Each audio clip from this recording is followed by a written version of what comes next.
Welcome to The Explainer. Today, we're diving straight into one of the most dramatic, pivotal moments in all of sports history, the 1863 Schism. We're talking about the exact moment in time that officially split the world's two most popular sporting codes right down the middle: association football, which we commonly call soccer, and rugby. It's this absolutely fascinating story full of conflicting ideas, heated tavern meetings, and some incredibly stubborn traditionalists. So let's jump right in. Okay, to really get how we arrived at standardized rules, you kind of have to imagine a time entirely before them. Listen to this. Back in 1531, Sir Thomas Elyot famously described the game as, quote, nothing but beastly fury and extreme violence. I mean, wow. Back then, there was zero referees, no penalty cards, no uniform pitches. Playing football was, for all intents and purposes, total chaos. Section 1. Before the Great Split. So, the earliest origins of these sports were highly localized and, well, essentially unstandardized. Historians actually call these early games mob football. And honestly, the name fits. They heavily featured aggressive handling of the ball, huge scrummaging formations, and, quite frankly, frequent brawls. Just to give you an idea of how intense this got, historical records show that in 1579, a match played at Chesterton between some townspeople and Cambridge University students ended in such a violent brawl that the vice-chancellor actually had to issue a decree forbidding students from playing outside college grounds. It was a completely wild, unregulated pastime. Now, as the centuries rolled on, the game moved into the English public schools. But here's the thing, it didn't unify at all. Different schools developed completely conflicting sets of rules. You had schools like Eton and Cambridge emphasizing kicking and a dribbling game, but then you had rugby school, which operated on an entirely different philosophy. By the 1830s, students at rugby were allowed to run with the ball in their hands and engage in super aggressive physical tackling, including stuff called collaring and hacking. Because of this, playing against rival schools was a literal logistical nightmare. Often, teams would have to play the first half of a match under one code and the second half under the other just to find a compromise. So, someone had to try and fix this mess, right? And that brings us to 1848. That's when a committee at Cambridge University, which included reps from a bunch of different public schools, attempted to create the very first major compromise code. These 1848 Cambridge rules ended up being hugely influential. They allowed for forward passes, goal kicks, and throw-ins. But crucially, they completely prohibited running while holding the ball, and they banned hacking altogether. This was a massive stepping stone, but as you might guess, it wasn't universally adopted right out of the gate. Section 2. 1863. The Football Association. All right, set the scene in your mind. We are at the Freemasons Tavern on Long Acre in Covent Garden, London. The date is October 26, 1863.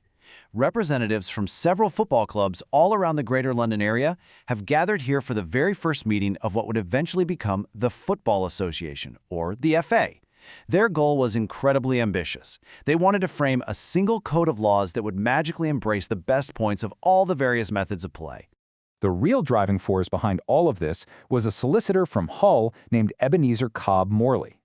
Morley's mission was crystal clear: establish an official governing body that was totally independent of any single club, unify those varying school codes we talked about, and personally draft a single, standardized set of rules.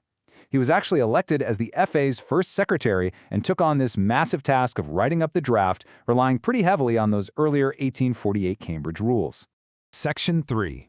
The Rules of 1863.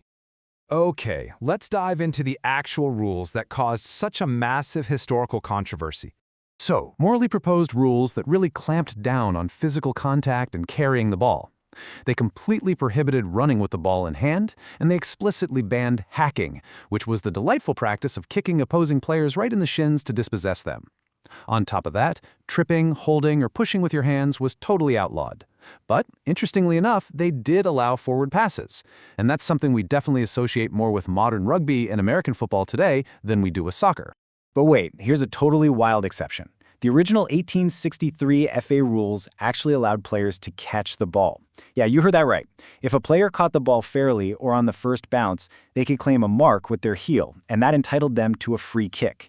So early association football actually had very clear handling roots. And honestly, evidence of soccer's early handling allowances can still be seen today with the designated goalkeeper, or when we use throw-ins to get the ball back in bounds.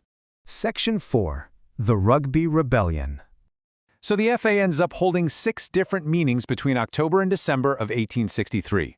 By the time they get to the 5th meeting, a motion is proposed to finally officially remove running with the ball and hacking from the rules entirely. Well, this prompts an absolutely legendary objection from F.W. Campbell, the representative from the Blackheath Club and, ironically, the FA's very first treasurer. He stands up and passionately declares, "Hacking is the true football." Campbell basically felt that abolishing running and hacking would completely destroy the game, forcing his players to unlearn the lessons of their boyhood. When the rule banning hacking was eventually carried by a vote of 13-4, Campbell officially withdrew the Blackheath Club from the FA. That walkout on December 8, 1863, that was the point of no return. It completely destroyed the last hope of a fusion between these rival interests. From that precise moment on, the sports world was permanently divided into 2 distinct camps. On one side, you had association football, which eventually got shortened to soccer, developing into a predominantly dribbling and passing game governed by the FA. And on the other side, rugby football remained a ball-carrying, highly physical tackling game, fiercely preserved by clubs aligned with the traditions of the rugby school.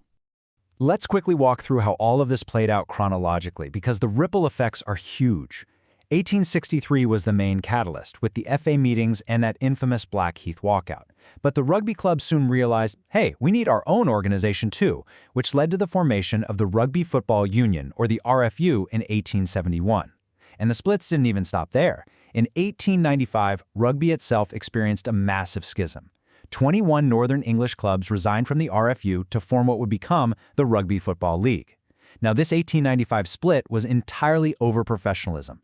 Specifically, they were arguing over broken time payments meant to compensate working-class players for the time they had to take off work to play. The RFU demanded strict amateurism, while the Northern clubs wanted to pay their players, and that's exactly what divided rugby into union and league. It's honestly mind-blowing to think that a series of arguments in London taverns over 150 years ago literally shaped the weekends of billions of people today. I mean, just imagine for a second. What if the FA had actually compromised with F.W. Campbell back in 1863?